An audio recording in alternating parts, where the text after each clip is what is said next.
Hello friend, welcome to my channel JD science classes में आप सभी का स्वागत है। तो आज हम इसमें यूपी पुलिस कांस्टेबल री एग्ज़ाम के लिए जो है 24 अगस्त का जो पेपर हुआ है फर्स्ट शिफ्ट का, ठीक है भाई। फर्स्ट शिफ्ट का जो है हम इसमें हिंदी के पार्ट को देखेंगे कि इसमें किस प्रकार के प्रश्न पूछे गए। तो बहुत ही अच्छा आज का हिंदी का पेपर आया है और बहुत ही आसान आया है, ठीक है भाई। तो जितना हमने आपको प्रैक्टिस में कराया था लगभग आपको यहाँ से कई प्रश्न आपको वो उसी सेट से मिल गए हैं, ठीक है भाई। तो आशा करता हूँ आपका आज का पेपर बहुत ही अच्छा हिंदी में गया होगा। हमें लगता है हिंदी में आप आज 36 करके आए होंगे, ठीक है। चलिए आइए देखते हैं भाई। पहला प्रश्न देखिए कैसे पूछा गया है। देखिए जो जिनका आने वाला है इसी तरह से ही पेपर, देखिए हिंदी में कोई परिवर्तन नहीं हो रहा है, मतलब कि जो आज आया है चाहे आप 31-30 को देंगे वही प्रश्न आपका ऐसे ही लेवल रहेगा, ठीक है भाई। तो आप जितना तैयारी करें, ज़्यादा हड़बड़ाइए मत कि ये पढ़ लें वो पढ़ लें ये पढ़ लें, यहाँ कोई वीडियो ये डाल दे रहा है वो डाल। जितना पढ़े हैं उसी को रिवाइज करिए। निश्चित रूप से हिंदी का मैं कहता हूँ आपको दावे के साथ आपका पेपर हिंदी में चाहे 31 देंगे चाहे 30 देंगे चाहे 25 देंगे, निश्चित रूप से आपका उतना ही नंबर आया है जितना आज आप कह रहे हैं कि पेपर आज हमको ये मिलता तो हमारा आ जाता 36 सही हो जाता, ठीक है। तो आप इससे मत घबराइए, आपका भी वैसे ही आएगा, ठीक है भाई। चलिए आइए देखते हैं। पहला प्रश्न है, कहने कि 10 मुख में कौन सा समास है। भाई 10 मुख किसके थे? जिसमें दोनों पद प्रधान नहीं होते हैं, किसी तीसरे की ओर संकेत करते हैं। भाई 10 मुख अर्थात रावण के। ऑप्शन कौन सा हो जाएगा? D number. कराया हुआ प्रश्न भाई, बहुव्रीहि समास, ठीक है। चलिए अगला देखते हैं। ये देखिए कह रहे हैं कि गुड़ गोबर कर देना। आप क्या ये तो लाइफ में हमेशा सुनते रहते हैं अपने जीवन में भी ना। बताइए इसका राइट कौन सा हो जाएगा? बना बनाया काम बिगाड़ देना। ऑप्शन ए सही हो जाएगा। चलिए अगला देखते हैं भाई। कहने कि आम के आम गुठलियों के दाम। क्या आप ये लाइफ में नहीं सुनते रहते हैं? तो लाइफ से संबंधित बहुत प्रश्न आपसे पूछा जा रहा है, ठीक है। इसका राइट आंसर कौन सा हो जाएगा? कहने कि दोहरा लाभ होना, ठीक है। ऑप्शन डी सही हो जाएगा। आइए देखते हैं। ये देखिए भाई किया हुआ एकदम प्रश्न, उत्थान का विलोम आपने बताया था पतन होगा। ऑप्शन ए आपने लगा दिया होगा, ठीक है। तो आज का प्रश्न हमने हिंदी का रहे हैं कि आप 36, कोई कोई तो 37 भी कर दिया होगा, रियल बता रहे हैं सही। कह रहे हैं कि रचना, देखिए भाई कह रहे हैं कि चलना फिरना दौड़ना किस कैसी क्रिया। हमने कहा था कि क्या क्या लगाएंगे आपको पता चल जाएगा कौन सा इसमें सकर्मक है कौन सी अकर्मक है या मुख्य क्रिया, आपको क्या पता चल जाएगा भाई। चलना, क्या चलना? कोई कुछ मिल रहा है। फिरना दौड़ना कुछ नहीं मिल रहा है। क्या मिलना? नहीं मिल रहा, अकर्मक क्रिया हो गई, ठीक है। तो अकर्मक क्रिया जब क्या से कोई जवाब ना मिले तो वो क्या होती है? अकर्मक क्रिया। जब मिल जाती है सकर्मक क्रिया। ऐसे आपको पहचानना है। डी सही हो जाएगा। देखिए ये गद्यांश पढ़िएगा, देखिए आपको हम डायरेक्ट इसको भाई बताएंगे, ठीक है। आसान गद्यांश है, ठीक है, ईर्ष्या से संबंधित है। चलिए आइए देखते हैं।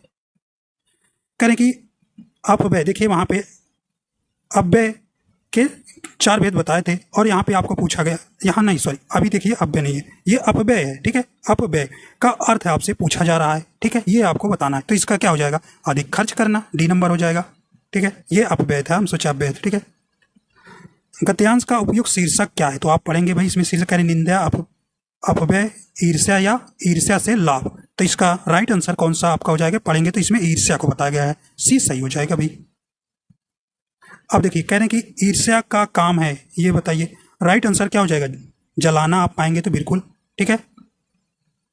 देखिए कह रहे हैं कि गद्यांश में ईर्ष्यालु व्यक्तियों की, इसमें देखिए क्या की गई। तो जो गद्यांश पढ़ेंगे तो ऑप्शन नंबर सी पढ़ेंगे, खिल्ली उड़ाई गई है, ठीक है। गद्यांश में प्रयुक्त ध्येय का क्या अर्थ है? तो भाई ध्येय का क्या अर्थ है यहाँ पे आपको बताना है। तो ये लक्ष्य, ठीक है। ध्येय का अर्थ भी आप जानते हैं, लक्ष्य। देखिए करण कारक किस वाक्य में है? तो करण कारक हमने बताया जब कर्ता किसी के सहायता से अपना कार्य संपन्न करता है तो वहाँ करण कारक होता है, बहुत बार भाई बताए थे। तो वह कलम से, देखिए इससे आ गया तो ये न देना का उपादान कारक हो जाएगा, तो ऑप्शन ए हो जाएगा, ठीक है। वह कलम से लिखता है, कलम से अपना कार्य पूरा कर रहा है ना, हमने बताया था आपको। चलिए ओटना और औटना का अर्थ है, ये आपको बताना है। तो इसका राइट आंसर कौन सा हो जाएगा? डी नंबर, बिनौले अलग करना और खौलाना, ठीक है। दूध खौलाना आप सुने होंगे। निम्नलिखित में ये अव्यय है, ठीक है, अव्यय है। तो अव्यय आपको डायरेक्ट जाहिर करें कि देखिए श्याम, दक्षिण भारत, ये संज्ञा है, आ हो जाएगा, ठीक है। ऑप्शन डी सही हो जाएगा। तो वहाँ कल पूछा था अव्यय के भेद, आज पूछ लिया इसमें शब्द, ठीक है। आंसू के रचनाकार भाई, तो ये आपका बहुत अच्छे से बताया था, राइट आंसर डी हो जाएगा, जयशंकर प्रसाद ने, ठीक है भाई। तो आज मैं कहता हूँ आपका पेपर काफ़ी आसान है हिंदी का, ठीक है। पीताम्बर में कौन सा समास, देखिए पीताम्बर हमने बताया था, अगर इसमें देखिए बहुब्री भी होता है, कर्मधारय होता है। अगर हमने कहा कि अगर दोनों आ जाएगा तो आप बहुब्री चुनिएगा, ठीक है, बी नंबर आप चुने होंगे, ठीक, तो ऑप्शन बी सही हो जाएगा पीताम्बर। निम्नलिखित में से, ये देखिए, ये तो और आसान है भाई, प्रश्न चिन्ह के स्थान पर क्या आएगा, तो ये क्या है, प्रश्न चिन्ह, ये चिन्ह पूछ रहा है, कोष्टक में है, तो ये प्रश्नवाचक चिन्ह है। देखिए अगला देखते हैं, उत्पत्ति के आधार पर शब्दों के 4 भेद दिए गए हैं, तो उनमें से कौन सा भेद गलत है। देखिए उत्पत्ति के आधार पर देखिए, विदेशी है, तस्यम है, तद्भव है, ये उत्पत्ति के आधार पर भाई। इसको तो हमने बताया था रचना के आधार पर 3 बताया था ना, रचना के आधार पर कौन, ऋण, यौगिक, योग ऋण, तो ऑप्शन डी सही हो जाएगा, ठीक है। अब इन्हीं से संबंधित आपको अगले शिफ्ट में देखने को मिल जाएगा, शब्द दे देगा, इसमें कौन सा शब्द है, जैसे घर देगा, कहेगा इसमें कौन सा है, कौन सा रचना के आधार पर, तो आप ऋण लगा दीजिएगा, ठीक है, घर क्योंकि तोड़ नहीं सकते हो, तो ये रचना के आधार पर यौगिक हो गया, डी सही हो जाएगा। कह रहे कि तुमड़ी के शब्द के लिए साहित्य अकादमी पुरस्कार किस रचनाकार को दिया गया है, ठीक है, तो ये किन्हें दिया गया था, ये बद्री नारायण को दिया गया था, ठीक है। आइए देखते हैं अगला है, निम्नलिखित शब्दों में से एक का अर्थ स्त्री है, तो स्त्री भाई अंगना, ऑप्शन ए सही हो जाएगा। निम्नलिखित में से वाक्य के शुद्ध रूप का चयन कीजिए, भाई वाक्य कह रहे कि पिछले सोमवार को स्कूल बंद रहा, भाई पिछले भी लगाया है और गागी भविष्य में भी बता रहा है, तो गलत हो गया ना, भूत में बता रहा है। चलिए कह रहे कि पिछले लगा रहा है, नहीं होगा, पिछले सोमवार को स्कूल बंद था, देखिए था आया ना भाई, पिछला बीता हुआ था, थी आएगा, ऑप्शन बी सही हो जाएगा, ठीक है, और ये नहीं होगा। चलिए आइए देखते हैं अगला है,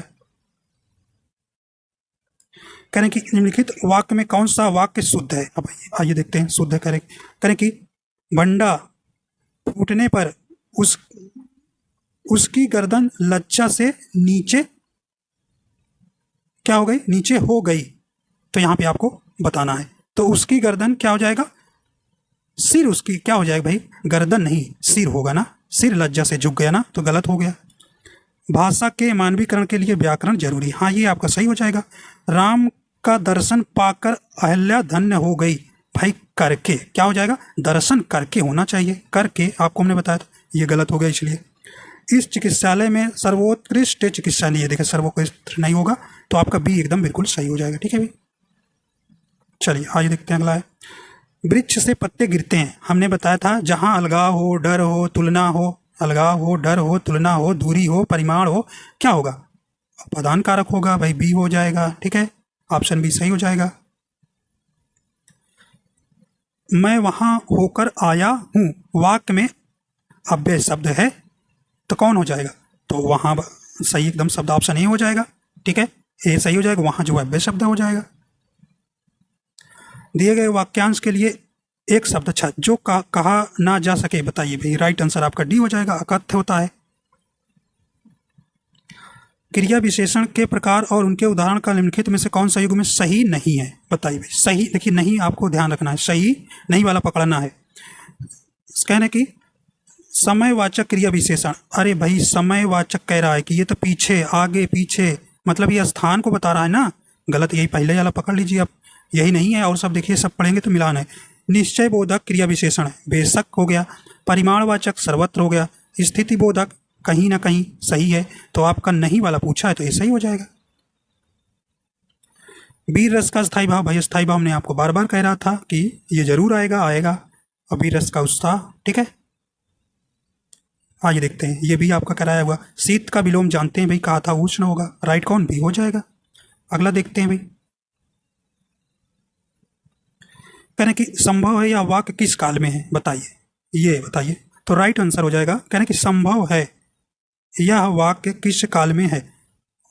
देखिए यहाँ पे संभावना व्यक्त की जा रही है, ऑप्शन डी सही हो जाएगा, संभाव्य भविष्य। अगला देखते हैं भी, निम्नलिखित में से एक विशेषण शब्द है, बताइए, यहाँ पे विशेषण शब्द है तो कौन सा हो जाएगा, महत्व भाववाचक संज्ञा हो जाएगा, ऑप्शन बी हो जाएगा, ये हलंत, ठीक है, ये आपका क्या हो जाएगा, विशेषण शब्द हो जाएगा।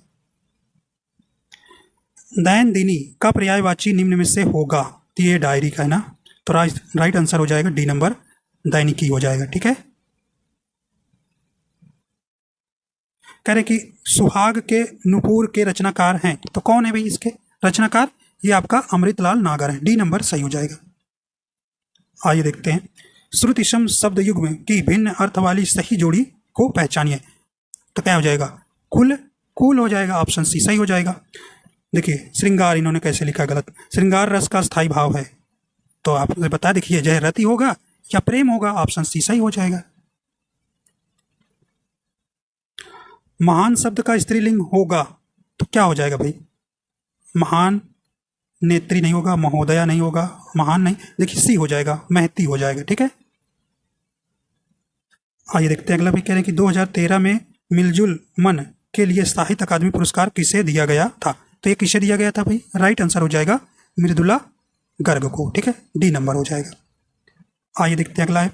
निम्नलिखित में से कौन सा महाप्राण का उदाहरण? मैंने बताया महाप्राण में कौन आता है भाई? दूसरा, चौथा, हर व्यंजन ना। बताइए कौन हो जाएगा? बी नंबर सही हो जाएगा, भा। ठीक है, बी ही होगा ना। चलिए आगे देखते हैं। निम्नलिखित कौन सा शब्द आपको बताना है? निम्नलिखित कौन सा शब्द, तस्यम बताना है शब्द भाई।